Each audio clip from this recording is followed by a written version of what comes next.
ഓണാഘോഷത്തിൽ നിന്നും വിട്ടുനിൽക്കണമെന്നാവശ്യപ്പെട്ട അധ്യാപകർക്കെതിരെ പ്രതിഷേധിച്ച് ഡിവൈഎഫ്ഐ വിമർശിച്ച് സമസ്ത കാന്തപുരം വിഭാഗം. ഡിവൈഎഫ്ഐയുടേത് കപട മതേതരത്വമാണ്. ആഘോഷങ്ങളിൽ നിന്നും മാറി നിൽക്കാനുള്ള അവകാശവും അനുവദിക്കണമെന്നാണ് സമസ്ത കാന്തപുരം വിഭാഗത്തിന്റെ പ്രതികരണം. കെ അഭിലാഷ് വിവരങ്ങളുമായി. അഭിലാഷ്, ഇപ്പോൾ ഓണാഘോഷം ഹിന്ദുക്കളുടേതാണ് എന്ന രൂപത്തിൽ പ്രതികരിച്ച അധ്യാപകർക്കെതിരെയാണ് നടപടി, കേസെടുത്തത്. ഇപ്പോൾ ഡിവൈഎഫ്ഐയിൽ പ്രതിഷേധിക്കുകയും ചെയ്തു. ഇപ്പോൾ എന്താണ് കാന്തപുരം വിഭാഗം, പ്രത്യേകിച്ച് ഇടതുപക്ഷത്തോട് ചേർന്ന് നിൽക്കുന്ന കാന്തപുരം വിഭാഗം ഈ വിഷയത്തിൽ എടുത്തിരിക്കുന്ന നിലപാട്?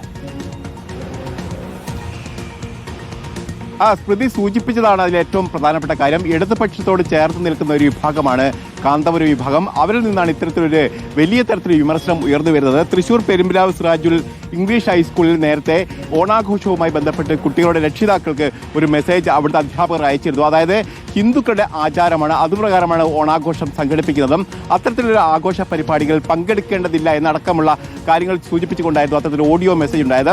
ഈ മെസ്സേജിനെതിരെ ഡിവൈഎഫ്ഐയുടെ ഭാഗത്ത് വലിയ തരത്തിലുള്ള പ്രതിഷേധം ഉയരുകയും അവിടെയുള്ള 2 അധ്യാപകരെ സസ്പെൻഡ് ചെയ്യുന്ന സ്ഥിതിവിശേഷത്തിലേക്ക് വരികയും ചെയ്തിരുന്നു. ഇതിനെതിരെയാണ് ഇപ്പോൾ കാന്തപുരം വിഭാഗത്തിലെ വിദ്യാർത്ഥി വിഭാഗം ശക്തമായ പ്രതിഷേധവുമായി രംഗത്ത് വരുന്നത്. ഇതിൽ പ്രധാനമായും ഈ ഡിവൈഎഫ്ഐ രാഷ്ട്രീയം പഠിക്കണമെന്നുള്ളൊരു നിർദ്ദേശമാണ് അവരുടെ ഭാഗത്ത് വരുന്നത്. അതായത് ഇവിടെ പൊയ്മുഖമാണ്, കപട മതേതരത്വമാണ് ഇവർ മുന്നോട്ട് വയ്ക്കുന്ന കാര്യം കൂടി പറയുന്നു.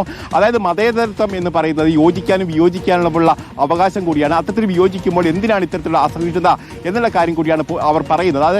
അതോടൊപ്പം തന്നെ അവർ ചോദിക്കുന്ന ഒരു പ്രധാനപ്പെട്ട കാര്യം എന്നുള്ളത് തങ്ങളുടെ ആശയങ്ങളെ ശക്തമായി അടിച്ചേൽപ്പിക്കാനുള്ള ശ്രമങ്ങളാണ്. അത് രാഷ്ട്രീയത്തെയും മതേതരത്തെയും ഇല്ലായ്മ ചെയ്യുക മാത്രമാണ് ചെയ്യുക എന്നുള്ള കാര്യം കൂടി അവർ പറയുന്നു. ഏതായാലും ഡിവൈഎഫ്ഐക്കെതിരെ ശക്തമായ പ്രതിഷേധമാണ് അവരുടെ ഭാഗത്ത് ഉയർന്നു വരുന്നത് എന്നുള്ളതാണ് ഏറ്റവും പ്രധാനപ്പെട്ട വസ്തുത. ഏതായാലും ഇപ്പോൾ നേരത്തെ സ്കൂളിൽ അധ്യാപകർ സ്വീകരിച്ച ആ നടപടിയെ സാധൂകരിക്കുന്ന തരത്തിൽ കൂടിയാണ് ഇപ്പോൾ SSFിന്റെ പ്രതികരണം കൂടി വന്നിരിക്കുന്നത്. അഭിലാഷാണ് വിവരങ്ങൾ നൽകിയത്.